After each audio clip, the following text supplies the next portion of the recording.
Qoraqalpog'istonning Taxtako'pir tumanida keng ko'lamli etno-madaniy festival tashkil etildi. Yaqinda ochilgan etno-turistik ovul allaqachon xorijiy mehmonlar uchun o'ziga xos manzilga aylanib ulgurgan. Festivalda xorijiy diplomatik missiya vakillari ishtirok etdi. Bu mintaqaning betakror merosiga bo'lgan xalqaro e'tiborning ortib borayotganini ko'rsatadi. Tadbir esa xalqlar o'rtasidagi muloqot va etno-turizm rivojining ramziga aylandi.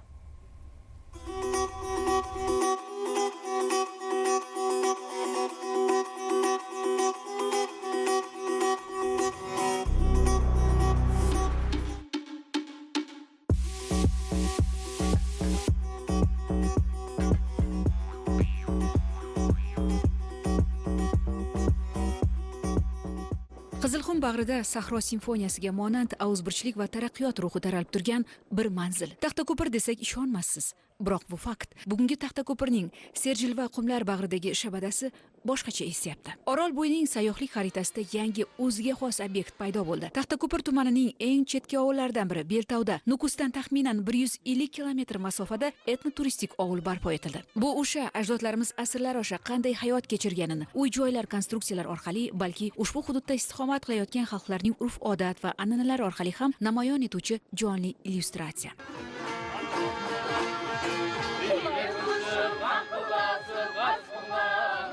O'zbeklar, qoraqalpoqlar, turkmanlar, qozoqlar, qirg'izlar, ularning asrlar davomidagi kundalik turmush tarzi bu yerda to'laqonli aks etgan. Bunday yirik loyihaning amalga oshirilishi davlatimiz rahbarining Qoraqalpog'istonni kompleks rivojlantirishga qaratilgan topshiriqlarining ijrosiga daxldor. Taxtako'pirdagi eng baland cho'qqi Taxto'be etno-ovulning ochilish marosimiga diplomatlar korpusi vakillari ham tashrif buyurdi. Bir-biridan betakror chuqur falsafiy an'analar, kelin salom, betashar marosimi, baxshilar aychuv, uloq o'yini, shuningdek yoshlar ishtirokida o'zbek, qoraqalpoq, qozoq, qirg'iz, turkman va boshqa millatlarning milliy o'yinlari ko'rsatildi. Ana shunday yangi etno-ovul barchani bir davrada birlashtirdi. Ko'ngil-ko'ngildan suv ichar. Mana shu manzaraning o'zi O'zbekistonning betakror boyligi. Qarang, Taxtako'pirning Beltov ovulida eng chetki aymoqda Qizilqumning ustida shunday uylar bo'ladi, shunday narsalar so'g'iladi deb hech kimning o'tgan yili kelib birinchi ret ko'rganda bizlar Isenbek. Buni bugun ko'rib o'zlarimiz guvohi bo'lyapmiz. Xalq qanday quvonishda. Bu hurmatli prezidentimizning olib borayotgan siyosatining natijasi. Tadbirga qo'shni Xorazmdan ham bir guruh ziyolilar, shoirlar, jamoat arboblari va san'atkorlar tashrif buyurdi. Etnograflarning aytishicha, bu kabi tadbirlar bugungi avlodga ajdodlarimiz urf-odati, an'ana va madaniyatni asrab-avaylashga xizmat qiladi. Chunki bunday muloqot hududda istiqomat qilayotgan barcha xalqlarning umumiy merosidir. Muhtaram yurtboshimiz Markaziy Osiyo yangi davr bo'sag'asida deb aytganlarining bugun mana bir o'ziga xos namoyishini ko'ryapmiz nazarimda.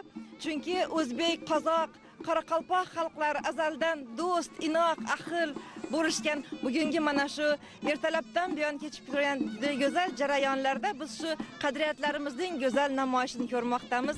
Shu bilan birga madaniy rang-baranglik xorijlik mehmonlarda ham katta qiziqish uyg'otdi. Bu yerda nafaqat ajdodlarimiz qanday yashagani, balki qanday taomlar pishirganini ham ko'rish mumkin. Ayniqsa, bu yilgi hosilning rang-barangligi namoyon bo'ldi. Gastronomik yarmarka mehmonlarga milliy taomlardan bahramand bo'lish imkonini berdi. Biz bu yerda tinchlik, do'stlik va hamjihatlik ila yashayapmiz. Millatingiz kim bo'lishidan qat'iy nazar, qadriyat va an'analarimizni saqlash va davom ettirish uchun barcha imkoniyatlar bor. Prezidentingizga katta rahmat. O'zbekiston umumiy uyimiz kabi bunday festivallar barchamizni yanada yaqinlashtiradi.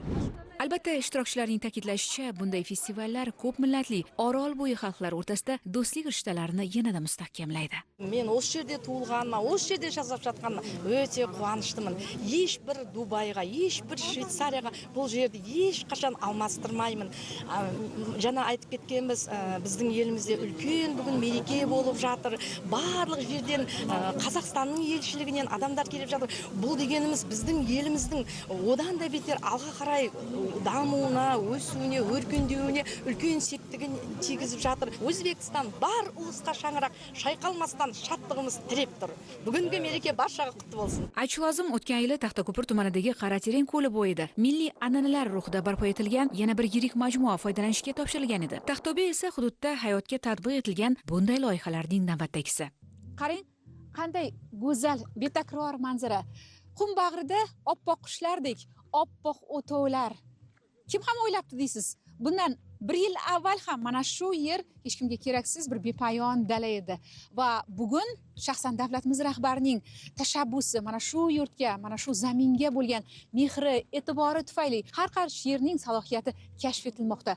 Taxtako'pirda, aynan Qaraterengda, Beltovda yana bir yangi turistik majmua Taxto'pe. Bugun barcha mehmonlarni yil 12 oy kecha-yu kunduz qarshi olishga tayyor. Sahroning sasti, Jusanning hidi kelib turgan bu manzilga keling. Bulutlar yanada yaqinroq ko'rinadi. Manzil esa Taxto'pe.